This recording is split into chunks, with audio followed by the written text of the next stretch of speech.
Sasamahan po ninyo ako sa pagdidiscover kung palpak po ba o success itong aking molde.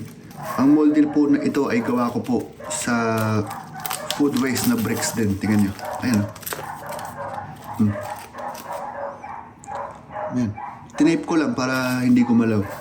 Tingnan natin kung successful ba yung pagpuporma.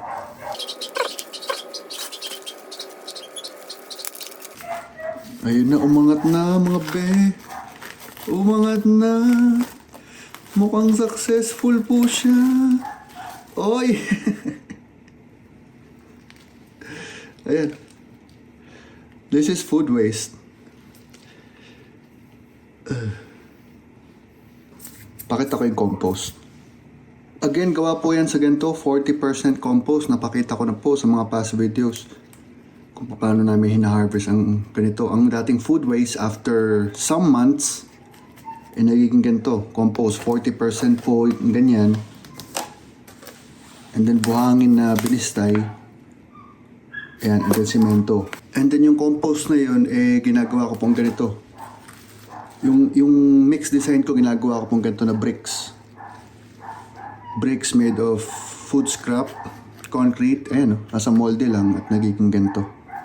Ayan, matigas po yan. May video na po ako na in-strength test ko po, hinataw ko sa sahig. Hindi ko lang magawa ngayon dahil nasa indoor tayo.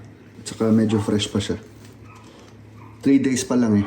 Pero ang concrete kasi para umabot sa kanyang full strength 27 days, 28 days, ganyan.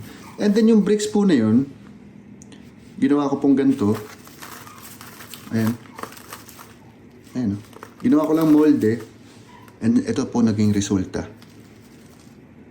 Aanhin ko to. Actually, medyo ano pa siya. Hindi mo na siya napipindot. Medyo pa rin. Medyo napipindot pa rin. We will give it some time. Pero I think pwede ko na siyang idikit for the sake of this video lang. Tsaka masyado na akong excited eh.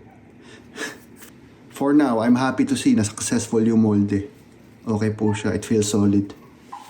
Yung bricks po na yun ay pinagdikit-dikit ko para yan, gawin ganito.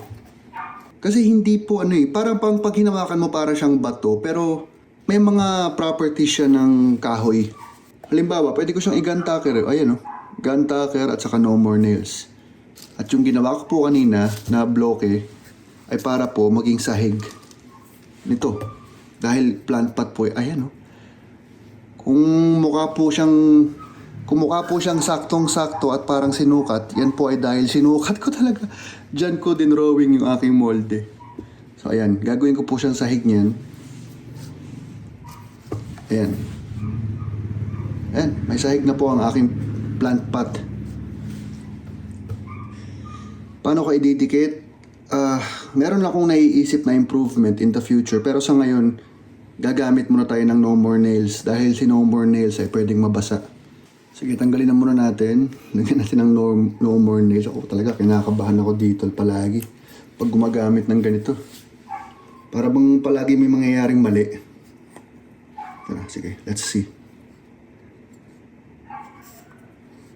Loves, nag-plug yata yung ano ko. Sige, pahid na lang natin.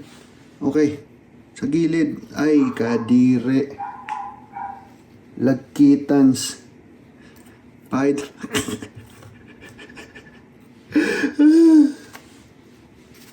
Ay, yung apron ko.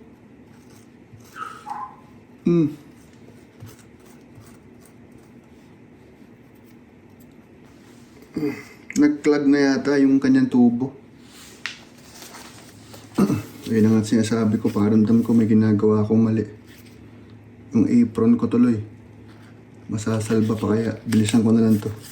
Okay, that's good enough. Patong.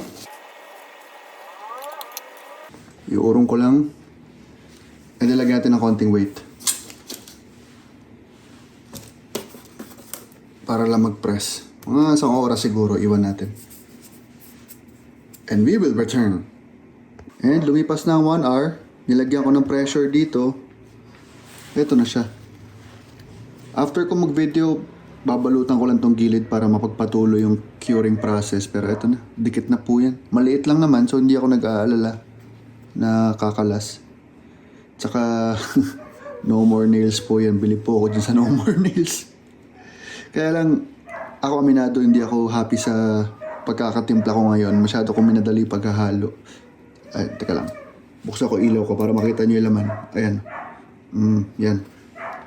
And, ayun. Ayun siya. Kitang-kita yung plastic. Which, I like. Na may konting lukot. Nagmumukhang bato. Lalo na kapag nag-cure na yan. Mga 1 month pa yan eh. Magiging kakulay po niya yung gilid. Ayan. And now this time, gagamitin na po natin kagad. Ito po, ang lupa. Nagawa din namin. Hindi nga siya lupa eh. Sa totoo lang. Ano po siya? Ayan. Compost din po yan. Compost namin. 50% compost, 50% rice hull. Sa same materials na pinakita ko kanina. Yung food scrap, naging ganito, hinaluan lang namin ng rice hull. So, hindi na rin kami bumibili ng aming substrate. Hindi kasi siya lupa eh, kaya hindi ko matawag na lupa. Ayan. And I hope hindi na rin kami bibili ng paso soon. Pag na-master ko na tong paso natin. Punuin natin to, magtatanim tayo. Magtatanim po tayo ng ZZ plant. O nickname, welcome plant. Ayan, pag ganyan, pag kumakapit na po yung bola ng paso, diretso na po, nyo na po yung ganyan. Pwede na diretso to. Ayan na siya, loves. Yung mga kinain namin, naging paso na. Madami akong natutuhan at madami pa tayong gagawin. Thank you for watching.